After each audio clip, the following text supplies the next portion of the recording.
Okay. Going presentation. Okay. So, hi everyone. I am Donatella Termini, co-founder of Sing Ltd. I'm presenting today our product Simon for an intelligent system connecting, monitoring, and managing solar installations. Okay, as you know, many problems may occur because of constant maintenance. And in fact, because of accumulated dirt or also dust, leaves, but also sand or snow, could cause a partial shedding of the solar panels. And this results in a reduction in panel efficiency up to 84%. Another problem is related to the fact that almost 90% of owners of solar systems do not know the status of their system. And this is because of the difficulty to reach them or to the inefficient monitoring system. Furthermore, literature demonstrates that almost 30% of solar installations are characterized by malfunctioning or damaging, and this determines another type of problems, and fire may occur. So the solution of all these problems is our product Simon. It consists an app which allow, first of all, to check the efficiency of the solar system by instantaneously evaluating the energy production. It allows an info alerting by describing the typology of the anomaly occurring in the installation. And also it allows to schedule maintenance operation. Thus, it is possible to define an intelligent intervention program for the installation itself, and it is possible to determine a sudden intervention by the operator. Furthermore, another advantage is that it allows to connect with another application which is based on a cleaning device, which could be applied in the upper side of the panel in which we are working on. And this device allows to do a sudden cleaning of the PV panel. As consequence, Simon allowed to reduce the risk factor of the property. And another consequence is that it allows to obtain a discount on the insurance policies. Furthermore, by using our application, it is possible to disconnect part of the network, thus optimizing the energy production of the system. And it is very important in the ambit of a smart grid concept. Another advantage is an environmental advantage because by using our system is possible to increase the life of the panels, and this is equal to plant a lot of trees every year. Simon is based on AI algorithm and machine learning frameworks, which are trained by using thermographic images. And also data are managed through a cloud computing model. Here you can see the global market, which is around 627 gigawatts, and it is expected to reach 1.5 billion pounds in 2025. On the left, you can see the European market, and the topic 3 countries of the European market, which are Germany, UK, and Italy. These 3 topic European countries consist of our total addressable market, TAM. And inside it, our served available market is the UK market, which is around 30 gigawatts equal. We consider a penetration coefficient of around 0.1, 0.4% of the UK market, and this is our serviceable and obtainable market. The UK market includes both new installations and existing installations. Here you can see our target market segmentation, which include both domestic buildings, commercial activities, but also medium industries and large industries. We think to go to market for existing installation through our PV panel installers, but also energy distributors and also insurance agencies. For new installation, we think to go to market especially through our PV panel manufacturers.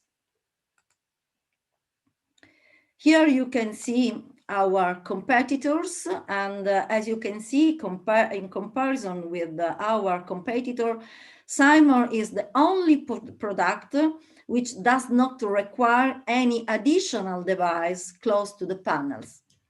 Additional devices such as microinverter, optimizers, and so on, which are generally used by our other systems.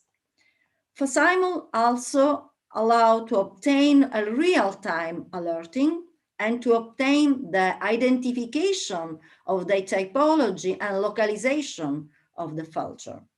Furthermore, as I said before, it allows to control an IoT cleaning device in which we are working on. Here you can see our business model. It consists of an annual monitoring cost for our service, which include the plant monitoring and maintenance planning service, and also the platform of the websites where interested parties can enter, and also the management via platform or via app. Plus this cost, you have to consider an additional cost for the leasing of the monitoring equipment. The costs are for kilowatt hour per year. As an example, as you can see here, for an installation of around 8 kilowatt at peak, which produces around 9,600 kilowatt per year, you can have a revenue of around 400 pounds per year. While for an industrial activities, such as an installation of around 70 kilowatt at peak, which produce around 84,000 kilowatt hour per year, you can have a revenue of around 3,000 pounds per year. Here you can see our team, which include me and Giuseppe as co-founder, both of us with more 30 years of experience respectively in risk analysis and experimental numerical research. Dr. Joker, which is our advisor in the ambit of AI algorithm. He is director of course of AI algorithm in Oxford University, and 3 collaborators for technical aspect, management aspect, and commercial aspects. Here you can see some of our awards and recognition obtained during these recent years.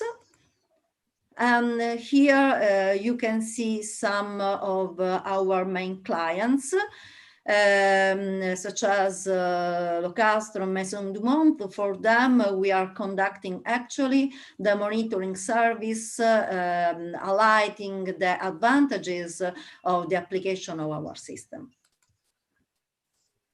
Here you can see some of our partnerships and stakeholders. And here is schematized our roadmap.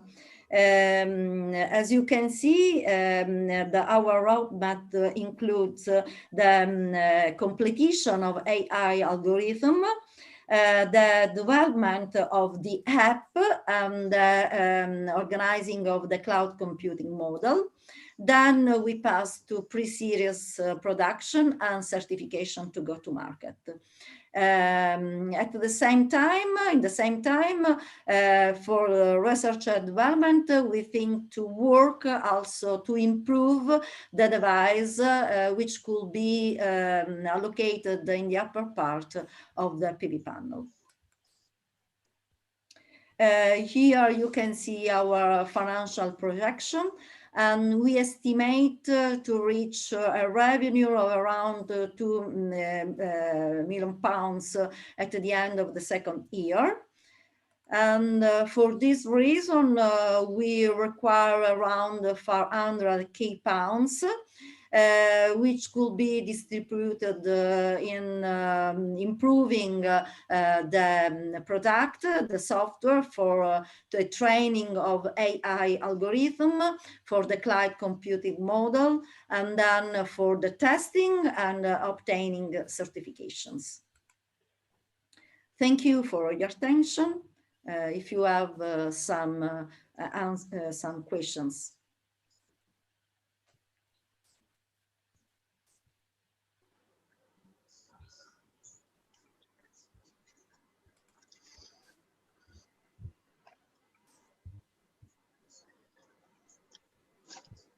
Yeah, thanks, Professor. I think, yeah, Satyajit, you have any question?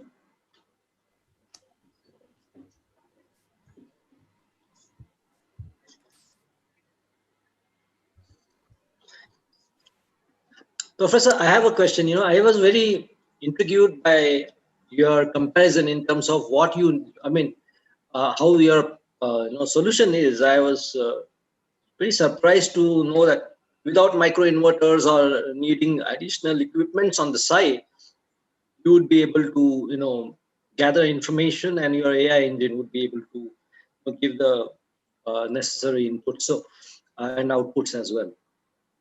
So if you could slightly throw more light on that, how you have planned to structure that whole solution. Excuse me, because the connection is not very well. So your question is related how now the system works with the inputs, something like that, or not? Correct.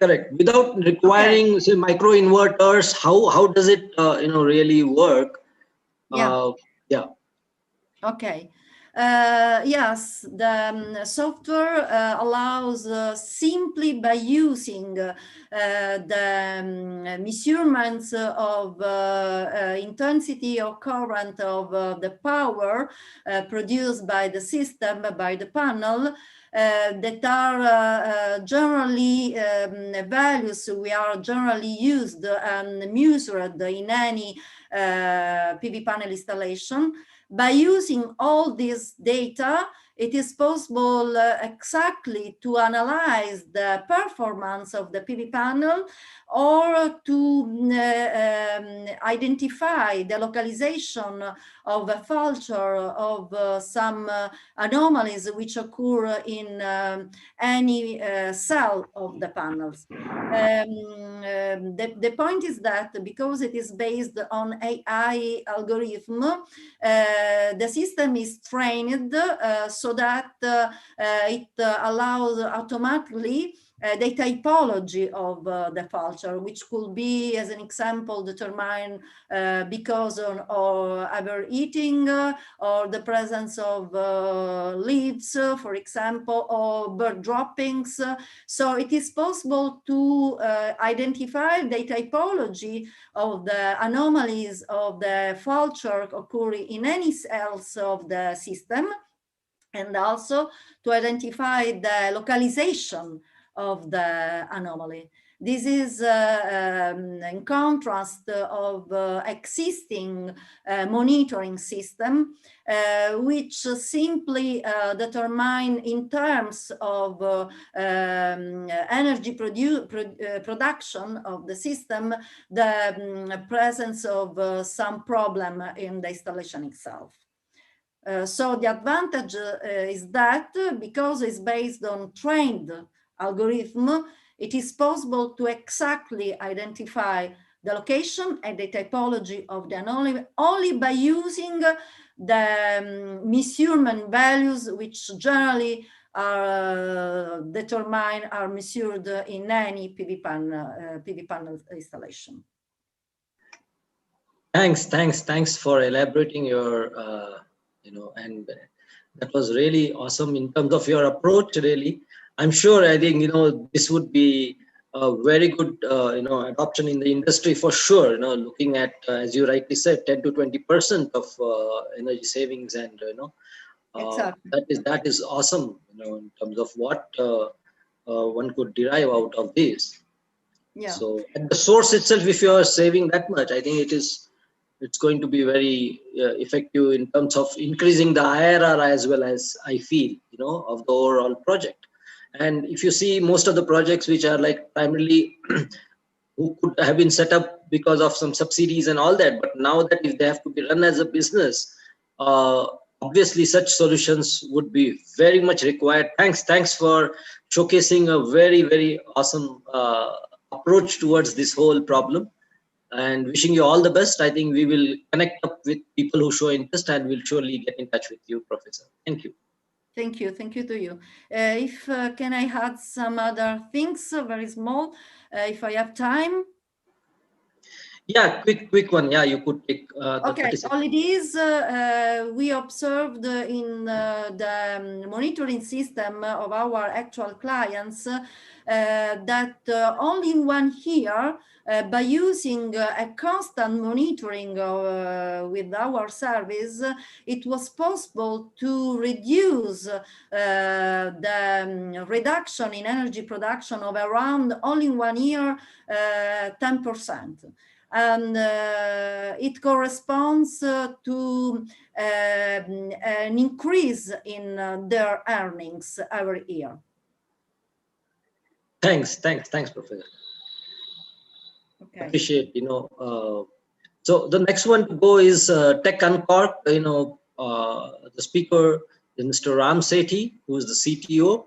So Mr. Ram, the floor is yours. Kindly take us through your presentation, please. Thank you. Yeah. So hi, as you said, it's a festival day today. So I will actually pass on the baton to Rohit. So to take this presentation, he is our what we call Chief of Revenue. Thanks.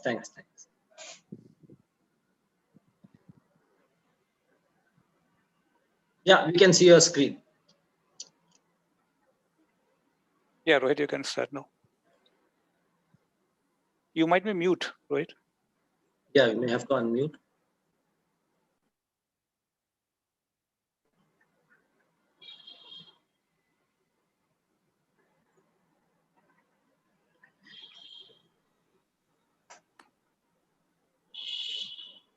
Rohit?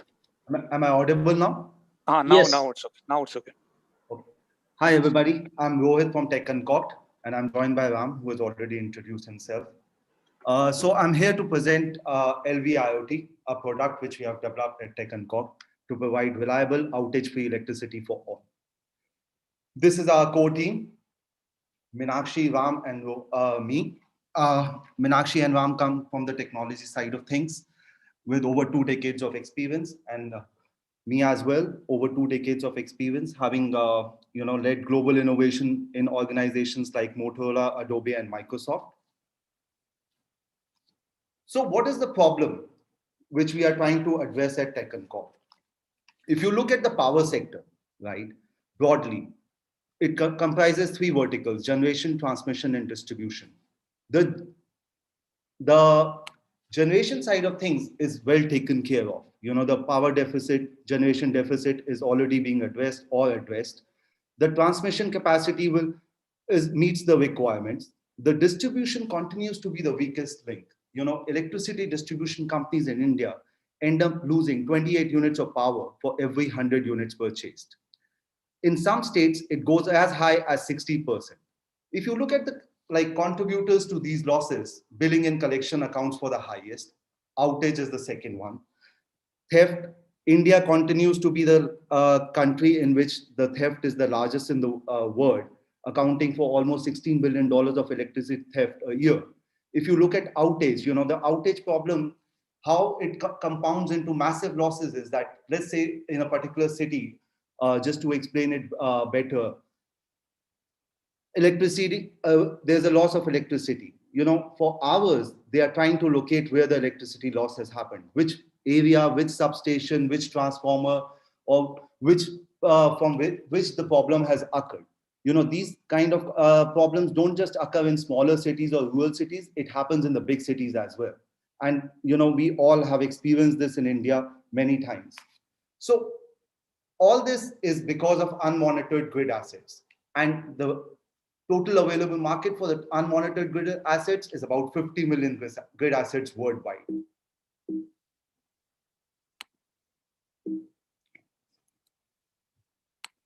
Yeah. So what is LVIoT? LVIoT is a product which we have made specifically for the electricity distribution companies, with the help of electricity distribution companies, addressing their core problems. Just to give you an example, LVIoT is an edge device. So the edge device is fitted on the asset which needs to be monitored. So like continuing with the example of outage, which I was addressing earlier. Let's just say there is a fault in a particular area. The minute the fault occurs, instantaneously an alert is sent to the field engineer. The field engineer knows where the problem is, minimizing in the time and to take the action. Secondly, LVIoT also helps with fault localization. It helps with theft localization. So we know where the electricity theft is happening. And moreover, LVIoT provides not just effective management of grid assets, but provides asset lifecycle planning, insight for future investments as well. Let's just put LVIoT at work to explain it better. This is a typical example of a LT substation in Delhi NCR, one of the utilities in Delhi NCR. One LT substation takes care of more than 1,000 households. At a nominal cost of $300 per month, it can lead up to a reduction in AT&C losses up to $24,000 a month. Just to give you an idea about the market which we are looking at, a single utility in Delhi will have more than 25,000 LT substations. So the potential is huge. LVIoT, we are looking at a market of about 50 million assets for LVIoT. 20 million in international market and about 30 million in India market. So more so in India, there's a move towards the privatization of the utilities. So we are looking at this share of 6 million assets in the private utilities growing more and more every year because of the Government of India initiatives. And we see that the private utilities will be more aggressive towards technology innovation and in turn help us reduce the electricity grid losses. If you look at the competition, the easiest solution would be replace all the existing grid assets, with intelligent assets. But that is a cost prohibitive solution. Some of the assets which are installed in the distribution grid have a life of more than 20 years left in them. So replacing them is not a solution and it's a cost prohibitive solution. The other technology which has been used in the HT side of things is SCADA. SCADA, but the problem with SCADA is to implement it at the distribution side of things. It is very difficult to implement at the last mile. So these are the typical, then there's another competition in utility smart meters, but it is not a comprehensive solution. So LVIoT provides a unified comprehensive solution to tackle this problem of utilities to address the problems which they are facing. Just to talk about the journey of Tech and Corp, we started doing multiple pilots across India, developing a AIoT stack. We did pilots with organizations like NTPC, Fab Hotels. Then we found the right product market fit working with utilities, and we developed a commercial product called LV IoT. Right now, we are deploying with one of the utilities, Tata Power in Delhi. We are working with partners like Siemens, Tata Com, and Tata Power to go to other areas. We are opening up, we are going to start very soon with Tata Power Odisha. So this is how we are progressing. And what we see ourselves is that by 2025, we should be doing about 2 million assets. I'm going to leave you with some of the awards and media, what we have, a recognition which we have received in the past. And me and Ram are open for any questions which you might have.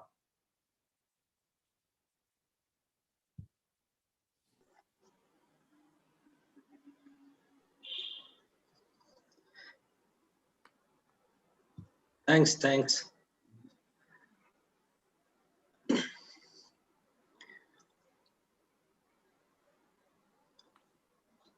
I'm sure, Rohit, this is yet another solution which is a necessity, I'm sure, in the whole scheme of things when it comes to renewable energy. And so, do you want to throw a light on how this is going to be charged, or how is it going to be priced or something, as to how you would be setting up for any customer, say, what will be the period for test and learn, and then you showcasing it, and then seeing that customer gets the confidence. Yeah, so basically, like what I mentioned during the presentation, right? It is not like this. We need to test the product right now. Okay, we have worked and developed this product with a utility. Okay, one of the customers who is already distributing power in the electricity sector. So it is a commercially ready product, and it has been developed and is addressing the key problems of the utility. So now, Uday, we are at a stage where we are just like deploying and looking to provide this at a mass scale and a commercial scale. So the commercialization of the acceptance of the product, we have already done that part of it. Got it. So your target customers, as you said, are going to be the utility companies, the companies which distribute electricity, like Tata Power. Got it. Yeah. Got it. I think in the interest of everyone, I think. Yeah. Thanks for again sharing that. Yeah.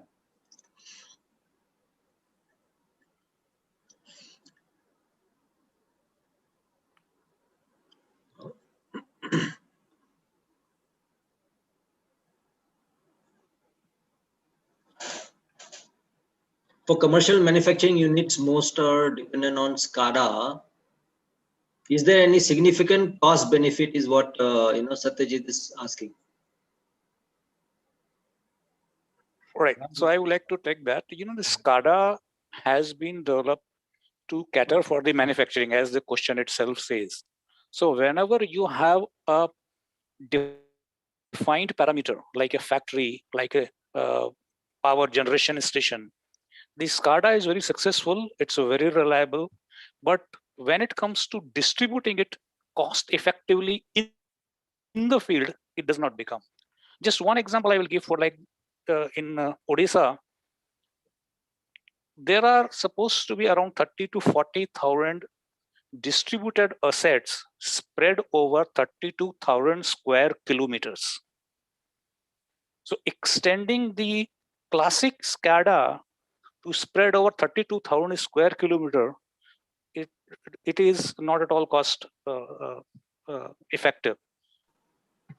So that's where our product comes, and it is definitely much more cost effective than that. Thanks. I think makes sense in terms of how possibly again IIT has really come to real commercial stage in terms of deployments. Maybe 15 years back it was a different story, I guess, right? And so now I think it's the right time and the right solution which is available, I guess. So thanks. Yeah, Satyajit, I guess that answered your question. If in case you have anything, you could unmute and ask further for any clarification you may need. Thank you. Thanks, Satyajit. I think it's all right. Yeah, thanks so much.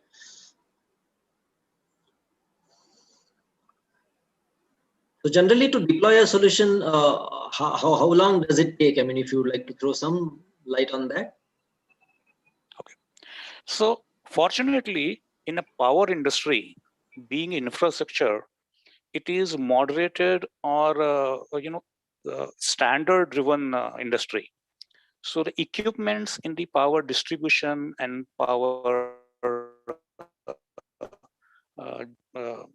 power distribution grid are pretty standard and standard physical interfaces. So we have our edge device which directly fits into the existing interfaces of the power distribution. So just like with a transformer, you need to just remove nuts and put the lugs, just like X number of lugs, which is to be done by the field technician. Nobody more than that is required. Our box is what we call is a zero configuration device. So once we ship the box, it is either pre-configured or it can be remotely configured. So only a qualified electrician is required to mount that box there, and that's it. In fact, the moment you mount, we will be able to tell you if the mounting is correct or if the parameters are missing or not. No other requirement is there from the installation perspective. It's a very simple installation. Thanks. I'm sure this must have come as a solution from the enormous experience you and your team has in this whole segment. I'm sure, based on which you must have. I think more than experience, when we work with the utility, when we see actually how this technicians work under the harsh field conditions, we have to make the product which is comfortable for them to work, so that they don't make any error in installation. Awesome. Yes, such a product obviously has to go through the actual, user experience being very conducive for, large scale deployment. So thanks very much, Mr. Ram and Rohit, for an awesome presentation. Thank you. Yeah, thank you very much. So the next one to go is Oxto Energy, a global energy storage technology provider, and we have Michelle Willemot, who is CFO of Oxto Energy, and he will be taking us through power and storage for mission critical industrial processes. Yeah. Good morning, good afternoon. Thank you. Let me just share my screen and start the presentation. So yes, thank you. So my name is Michael Wilmot. I'm the CFO and also involved in business development for Oxto Energy. We are a company in the energy storage sector based in Guildford. It's in the UK, not far from London. Just as a background, we come from the satellite industry, where we developed different subsystems for the European Space Agency, and one of them was a small flywheel to put on board satellites. And so upon the success of different missions, we wanted to bring it back to Earth and commercialize it. And it's how Oxto itself started in 2016.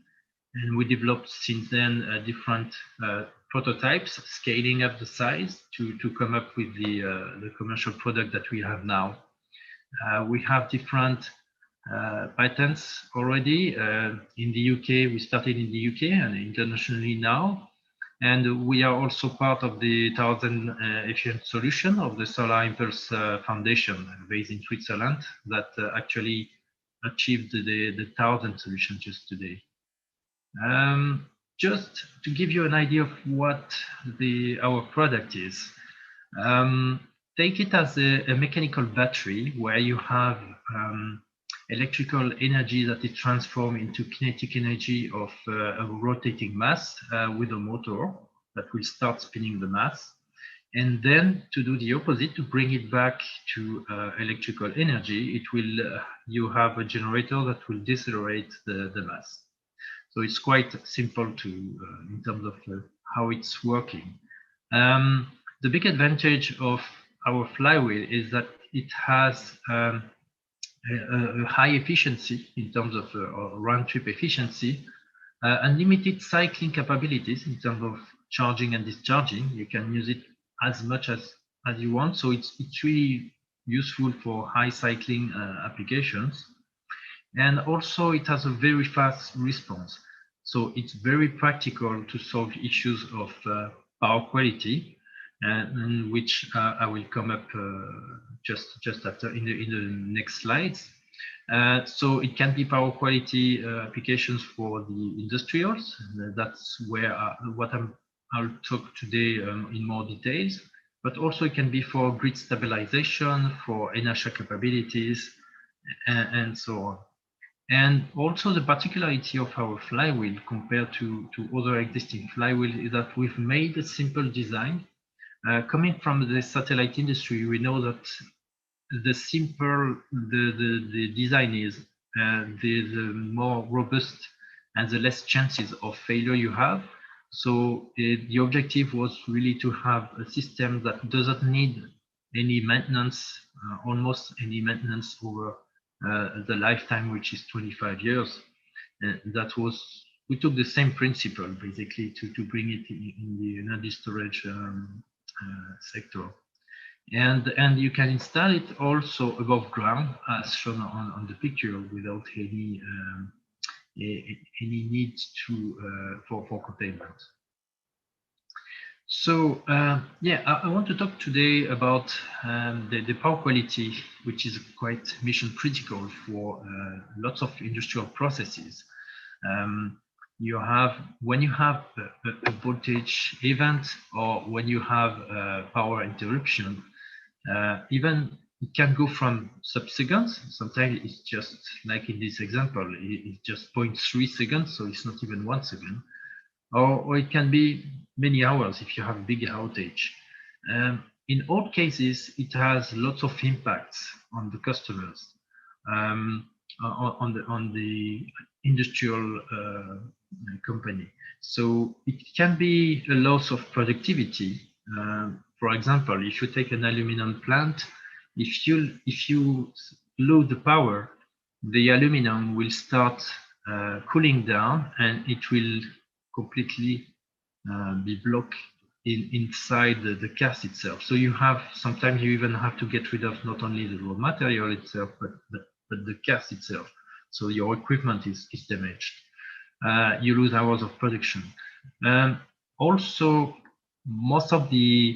because they need to rely on perfect power quality, most of these critical loads still rely on fossil fuel power generation, just because it's very stable. So the objective as well with our technology is really to foster the transition to renewables for these industrial customers.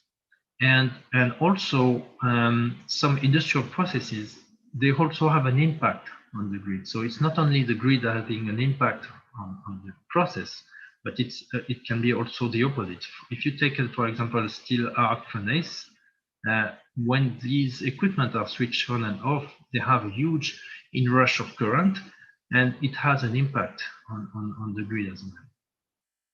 So if I take some examples of this type of critical load, you have what come as first in your mind, maybe is data centers, which actually are really critical, and they don't allow any shutdown, not even milliseconds shutting down. But if you take example of a semiconductor plant, for example, they lose around $6,000 per minute of shutdown of the production line. So it's quite significant. If it comes to an hour, it gets already $300,000 and so on. So you can see that it's very critical for them. I mentioned already the aluminum and steel industries, but you have some industries that just to show that it concerns all the different industries. You can think about boilers, like in glove factory or dairy factories. So for all these industrial processes, the solution that we have brings capabilities. First of all, it brings UPS capabilities.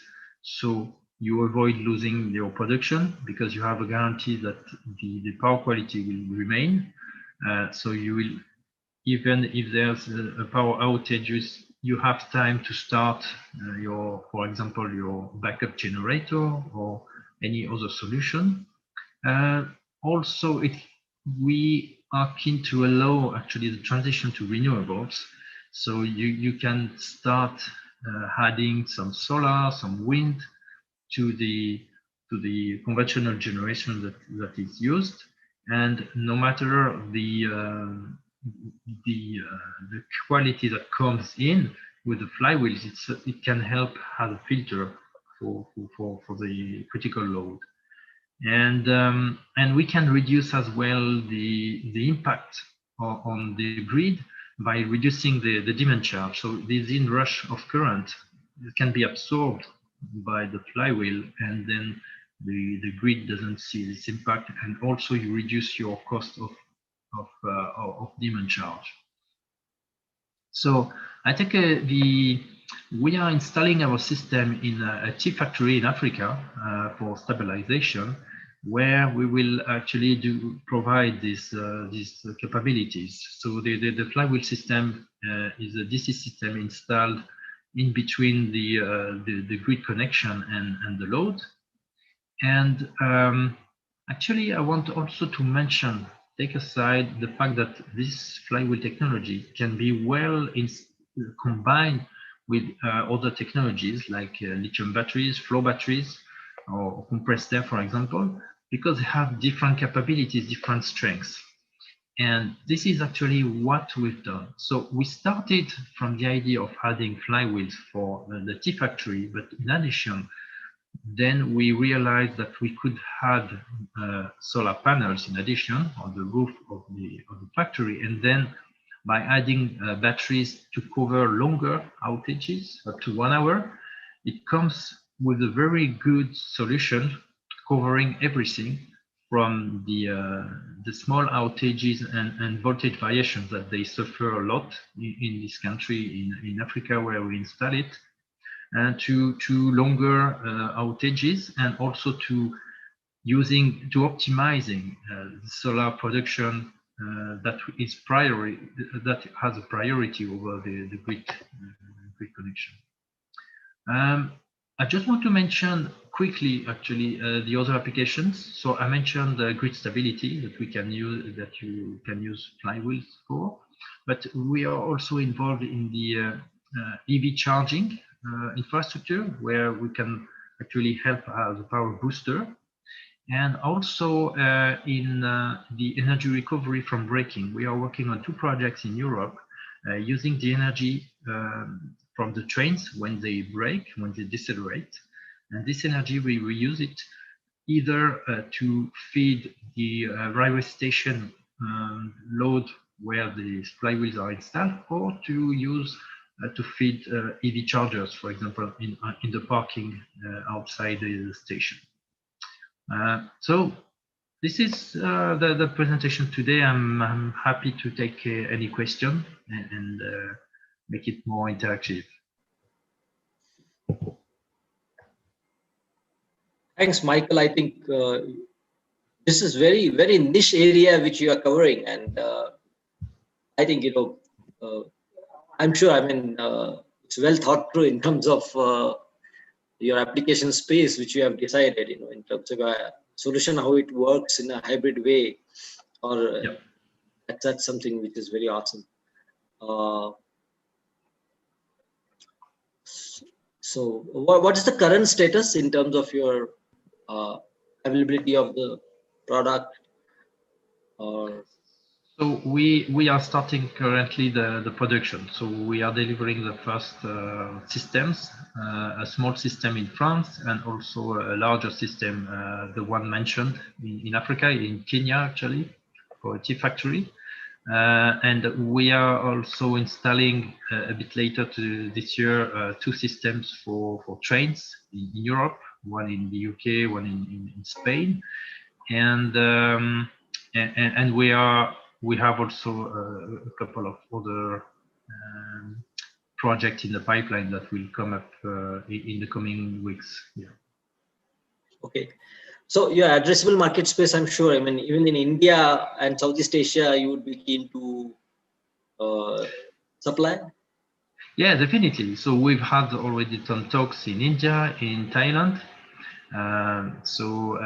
Definitely for the industrial sector is quite interesting because there's a lot of, as I mentioned in my presentation, there's a lot of losses in terms of productivity, and it can go quickly. So it's very important to have a perfect power quality. And that's what these flywheels are made for originally, for power applications, not for large energy storage. So needless to ask the question that, I mean, being a CFO, I would take the liberty to ask the question that surely there would be a lot of payback period must be pretty short, right? Looking at the kind of application which you have targeted. If you could throw light in terms of the opportunity cost which people would incur without such a solution. I'm sure once people implement this, they would get a good ROI, I'm sure, right? Yeah, exactly. And we found out that for industrial customers, it's faster return on investment than, for example, for grid stability. Well, it depends on the market, but if you have grid services, for example, it takes a bit longer to get paid back. But for industrial, sometimes it's a matter of thousands of $100,000 per event, or it can be very dramatic. So that's justified the investment, definitely. Thanks, Michael. I think sure we would see that whosoever has shown interest or would show interest, we would connect up with you. Thanks very much for your time. Thank you very much. Yeah, the next one to go would be Gevolution. Gevolution has developed a unique patented technology which can significantly reduce fuel costs and emissions on large diesel engines. I'm very keen to know about this. And the speaker for today is Mr. Chris Smith, who's the managing director, Gevolution. So kindly take us through, Chris. Thanks. Good morning. Hope you can hear me okay. Yeah. Thank you very much for the introduction, Adaya. As you mentioned, Gevolution, we have a vision which is evolving heavy-duty transport to a zero-carbon economy.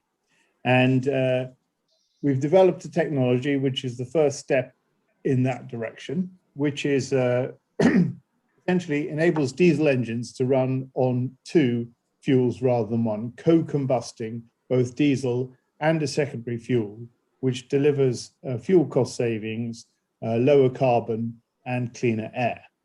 And we're very excited in April 2020 because we're about to deliver two world firsts in the UK rail sector.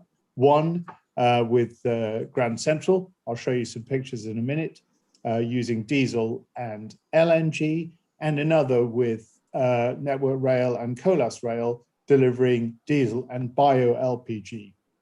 The key principle is that diesel engines exist everywhere, and they need to become cleaner and greener within the current infrastructure. So we bring to the table not just the technology, but also the infrastructure, which allows new fuels to come into distribution, helping save money and helping save carbon, but also evolving the environment in which these vehicles tend to operate. So as I said, it's a world-leading solution. It's the first time this technology has been employed in anywhere in the world in a dual fuel passenger unit when this goes live during April. And it's important to understand that we are fuel agnostic. We propose LNG because it's cheap, it's available, and it can become renewable. We look at LPG, again, very widely distributed in India and in the UK, can also become renewable as a fuel, but it can include hydrogen in the mix. And we're working on projects at the moment to co-combust diesel and hydrogen in this environment. The idea is that we evolve this technology through a pathway towards a zero carbon hydrogen economy. So we are working on projects using fuel cells run on these hydrocarbons which they're called solid oxide fuel cells, and they are able to give even better fuel cost reductions and emissions improvements, but it's a relatively early technology. So we use it in hotel loads and auxiliary loads. And because there's limited competition for what we're doing in the UK, it's a highly scalable opportunity. There are very big barriers to entry to this technology, and we are, actively engaged with a number of rail companies in a number of countries, including India. The immediate market we're facing is very large. Just in the UK, there's at least 1,000 vehicles to convert. If we assume that Grand Central convert their 50, that would be 950, but that's just one type of vehicle. And the market around Europe is very large.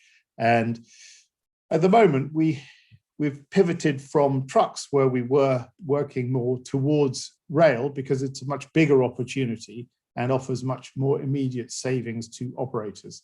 We've developed a project in America with the Indiana Harbor Belt running on Caterpillar engines. The two I mentioned, Grand Central demonstration and the Network Rail demonstration in April, May, and June this year. We're also developing within India genset opportunities, and in Spain we're bidding for 4 contracts. 2 or 3, we're down to the last 1 or 2 bidders. So we're really poised for significant growth as a business. The technology is patented, and it has been deployed now in a number of places, including trains. It's a cost-effective retrofit solution, which is accessible to a number of different environments and fuels. And as I mentioned, it's a world first. It's important to understand that there are emissions consequences to dual fueling engines, and we're working with Johnson Matthey to develop the appropriate emissions control to stage 5, the most advanced stage in rail. We're also working into the rail, I mentioned, marine and genset applications in a global way. Talking about the management, we have some innovative financial solutions which enable us to leverage the scale of the business through UK export finance, which is one reason we looked at India, because export finance offers a tremendous opportunity both to develop and to fund the technology into an emerging market. A very experienced management team, which is myself. This is the 3rd time I've started a business from scratch. This one's most difficult probably, but we also have Mike Charlton from the Tenneco, big automotive supplier. We have Stephen Hammond, who's an MP, who's a transport minister, also a leading light in the Clean Energy International Energy Association, Doug Greenhalgh, as well as a non-resident Indian, Swapan Kataria, who helps us and links into Energas, the Spanish gas utility. So we believe we've got a world-leading technology and team, and we believe we can deliver the best-in-class experience for those wishing to reduce their carbon footprint and benefit financially. We've been very strongly supported by the UK government, including on this marvellous programme we're all part of. We've had funding from Finance Wales, Innovate, the government, and we've raised some funding to parallel to that. We tend to see financial growth during the period, and we've identified a number of other opportunities in the rail, marine and genset applications to use our funds and to grow the business. So in short, we believe it's a unique, protected, proven technology which gives an immediate solution to an urgent problem. We have innovative financial backing, as well as very large markets, entrepreneurial management team, and new fuels with compelling commercial drivers for change. So we feel it's the right product in the right place at the right time. And thank you very much for listening. Thanks, Chris. I'm sure, you have pivoted to a right approach towards rails and genset for that matter. I'm sure, diesel engines are all around and they're very much here to stay. no matter whatever we talk about EVs, and especially in the whole commercial segment, these are going to be there, especially the rails and gensets. So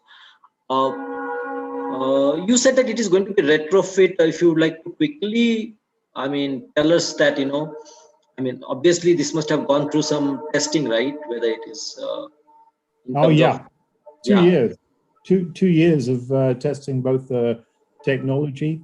I mean, we rolled the system out to more than 300 trucks in the UK, and now in the railways, it's taken 2 years to get the first example onto the UK railways. So there's a lot of testing around the technology for the engine, both in terms of durability and in terms of substitution of the secondary fuel. There's a lot of testing around the emissions. So all of those processes, but actually the most complicated testing in the UK rail system is the safety approvals for the use of new fuels in this environment. It's incredibly complicated and expensive process, which is becoming relevant in most railway systems around the world because they're looking for ways to reduce use of diesel. And they're also introducing clean fuels like LNG in Spain, LPG, I mentioned in the UK, and also hydrogen is talked about increasingly as a fuel for rail. So there is an enormous amount of testing and approval process to go through. In fact, I have been astonished by how complicated and difficult it is to get a secondary fuel approved for the railways. And then, of course, you still have to be able to deliver that fuel into the rail depots. So it's a very prolonged process, actually, to go through. But as I said, it opens the mind to what is possible. If you have cleaner fuels in this environment, you can run fuel cells on them, which you wouldn't imagine you could do if you only had diesel around. So there's lots of advantages to bringing these elements to bear. But you're absolutely right. It's a time-consuming process to go through the testing and the approvals. But I suppose the other way of looking at that is it's quite a significant barrier to entry into this market.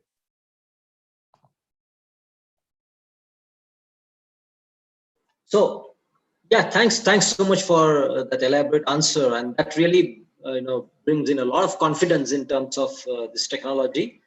And I'm sure wishing you all the best in terms of your future endeavor into this whole segment. Thanks very much. Thank you very much. Awesome. We will get in touch with you for people who show interest, and then surely connect you with them. Thanks. Thank you. Thanks, Chris. The next one is SUS Labs. 1,000+ residential electricity users have saved over 17.5% electricity with SUS Labs. And the product Home Assistant is positioned as Fitbit for homes. This is an electricity activity tracker designed to make energy wiser and our home smarter. So the speaker for today is Mr. Kaushik Bose, CEO of SUS Labs. Mr. Kaushik, I appreciate your patience for staying back slightly late. If you could please take us through your presentation, followed by. Thanks. Sure. Am I audible? Yes, you are. Perfect. I would be. Thank you for the opportunity. I would like to take you through the presentation. Maybe I could also show you the bot and the actual Home Assistant. Yeah. So we are inspiring energy efficiency at homes, and our product, it is positioned, our users call it as Fitbit for homes. The hard number that we have achieved so far is 17.5% electricity saved. We do not take credit for it. Our users are able to save just by tracking the electricity consumption, which was non-existent. So for scale, we are already inside the meters of Schneider Electric, and we are inside the meter which is manufactured by OEM to Legro and OEM to Siemens and others.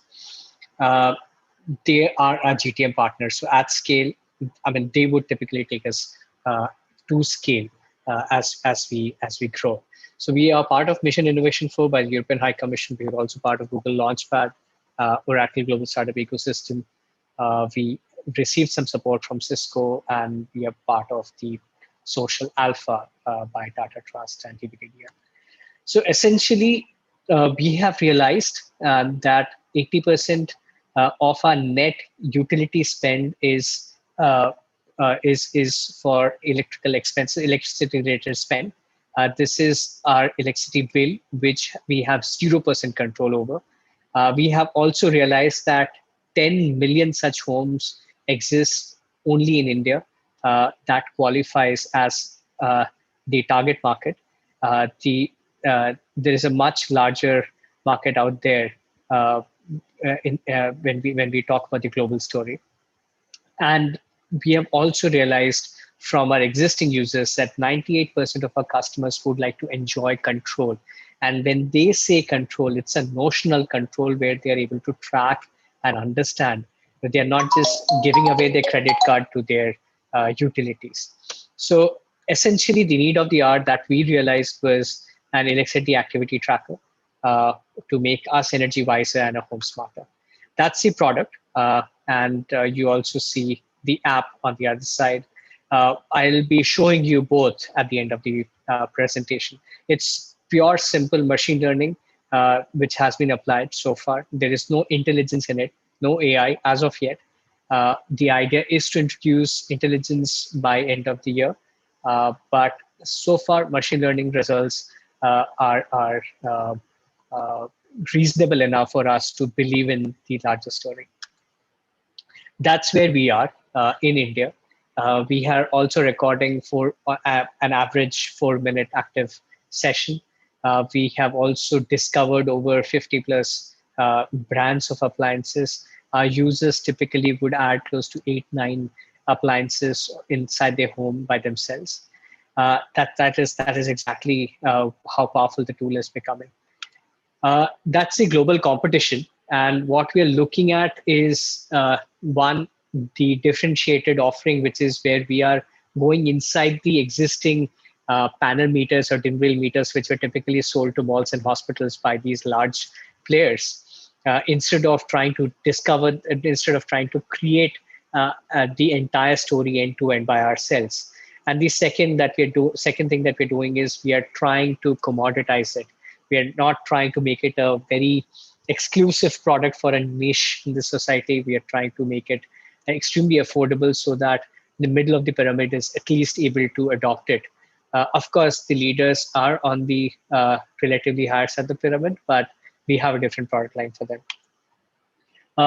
This is how we are. Where our licensing story is. And the direct-to-consumer story is something that we would want to continue because that gives us the most real feedback from the user. And it also allows us to get a pulse on why is the user buying it, why are they using it, if they're not buying it, why they're not buying it. We've also come to realize that the sales, the reason why people would buy it may not be in tandem with the reason why people are using it. It's more like an SUV. People buy it for a different reason and use it for a different reason. That's the team. Combined, we have over 200 years of experience. And I was a Rolls-Royce fellow at Oxford. I started in business school in MBS. Rohan, our CTO, he's a graduate from Trinity, postgraduate from Trinity. I'm Kozhikode and IIT Bombay. Soumya, Chief of Data and CFO, he's IIIT Allahabad, I'm Indore. And we have an esteemed pool of advisors, investors, ranging from ex-MD Cisco to current president of Group M to current chairman MD of Unilever Bangladesh to somebody, former CEO of Kotak Private Equity. So it's a very, very interesting mix of people we have on board. In terms of the KPIs and the idea to use this platform was to reach out to the target audience who we assumed would be brands who have the distribution muscle power, who would be champions in their own domain. These could be telecom industries. This could be most advanced utilities. This could be brands like Schneider Electric, Allegro, Havells, and anyone and everyone. And this could also be automation companies where we're willing to sit inside their app and go to the market. So essentially, in every scenario, we ensure that the total cost of ownership for the end user has to come down. The transaction cost of information has to come down, and the user is protected, both from cybersecurity perspective and privacy perspective. Whereas for a licensing partner, we definitely try to uh, allow them to take the top line. We typically sit inside the host app where they take us to the market. They take they take the top line, and we earn a royalty on the revenue that they make, and they earn a royalty on the revenue that we eventually generate from the data. With that, I would maybe want to show you a quick demo of what the product looks like. Meanwhile, if you have any questions, more than happy to answer them.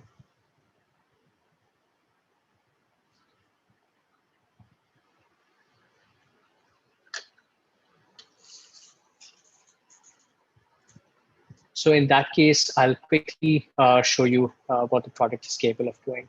I'm just joining from a different device. Yeah.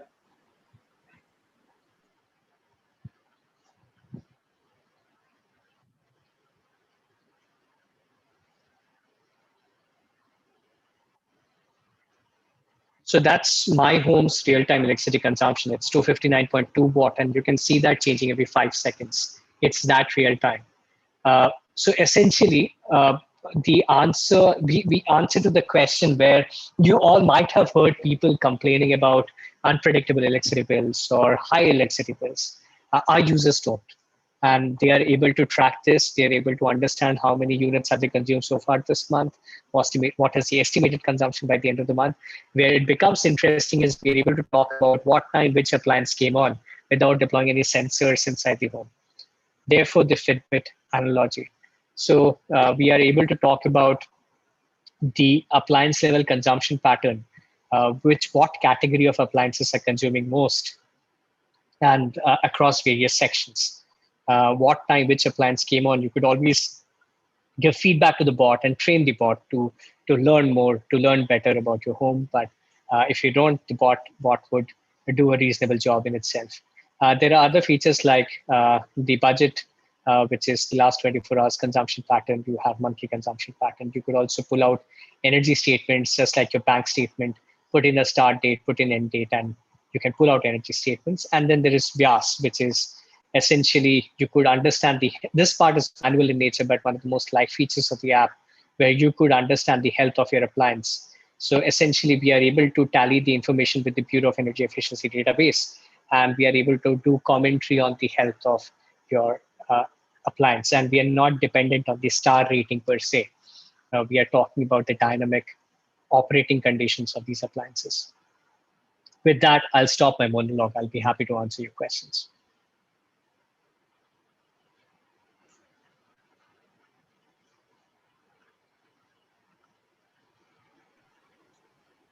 Thanks, Kaushik. Pretty simple and nice user experience, in your demo. I think it's as simple as that anyone would expect. I think I'm sure this would have a very good adoption rate, looking at way you have made it so simple. So, thank you. Thanks for that. Anybody relevant would be very interesting for us to. Satyajit, no, it's made both for iOS and Android. I'm using an Android, but if you are an iOS user, we'll have to share a beta version with you. The app is ready. It's just that App Store takes time to launch an app. Sorry, Uday, I was answering your question. So this is for anyone who is willing to market this product both in India and in the UK or anywhere in the globe. We are totally happy to sit inside their app and let them take us to the market. Thanks, Coach. There is a B2C angle to this as well, Rajappa. So we are going direct to the consumer. So the 41 cities that you saw us in, that's purely our direct-to-consumer story, not via these global brands. No, not at all. Is there any initial capture entry required for each appliance, or does the appliance application automatically detect type of appliance? So application automatically detects the type of appliance. It wouldn't be able to talk about which brand of AC it is. It wouldn't be able to maybe distinguish between AC1 and AC2 if the bot isn't trained enough. But it does not need spoon feeding in terms of detecting the type of appliance. It can do it by itself. So what that means is that more and more, say, smart meters, smart water meters, or whatever, and other equipments getting added to the whole of our homes. I think data from all of these can get fed into, right? Actually, not. So we are talking about the appliances, and these are non-smart appliances. Our users typically. So if there is an automation layer on it, well and good. If not, these are adopting these non-smart appliances in this smart and intelligent world. So all the appliances that you saw in the screen in my mobile screen, they were all non-smart appliances. We are just talking about all the. We are able to identify the type of appliance basis the electrical signature that they threw up. Oh, that's intelligent. Thanks for that clarity. Thanks for that. Kaushik, just one last question. Sure. You mentioned something about erratic electricity bills that it can detect and so on and so forth. So in such instances, is there a log that is captured where we can go back and see what went wrong in case we have to take it to authorities? I'm talking about a real life scenario where we received the bill from government and you really don't know how the bill is double from the last month and so on. Sure. So from our experience, and let me talk about the first 1,000 users. Of first 1,000 users, at least 220 of them said that they think their utility is cheating on them. So, but when we deployed this, we have hardly found such a case with 4. So it was limited to only 4 such instances. So that is the ratio in which utilities do not invoice accurately, or their meters are not right. It's a negligible percentage. So in terms of detecting inaccuracies, we are talking about understanding the consumption pattern through the month. So when there's no surprise at the end of the month, you already know this is how much I'm going to be billed. In essence, whenever users receive the bill, they always pull out the energy statement, and they always tally which day of the month did they take a detour. There are also features like notifications, which would allow you to keep a check on the overall bill or overall unit consumed through the day, through the month, and it will always trigger an alert or a notification if there is an abnormality. We have a question from Satyajit. What is the price range? So it starts, the starting price at which it is being sold is in the region of 5,200 rupees. And it can go up to as high as 9,480. So it totally depends on the type of bot. There are 4 SKUs that we have at the moment. Great. Thanks, Kaushik. Thanks for that. If anybody else has a question, we can extend by a minute. If not, I would like to conclude by saying that we will have this session on demand and have it recorded. We will be circulating it with you and also the relevant target audience who could not make it today. And we will also keep you posted as how they respond to it and sort of make connections with you and have deep dive discussions going forward. So that has been the whole idea of conducting these webinars, and hope you guys find a lot of value in it, and thanks for making it today. Thank you. Thank you very much. Okay. Thank you, everyone. It was a great session. Thanks for joining. Thank you. Thank you very much.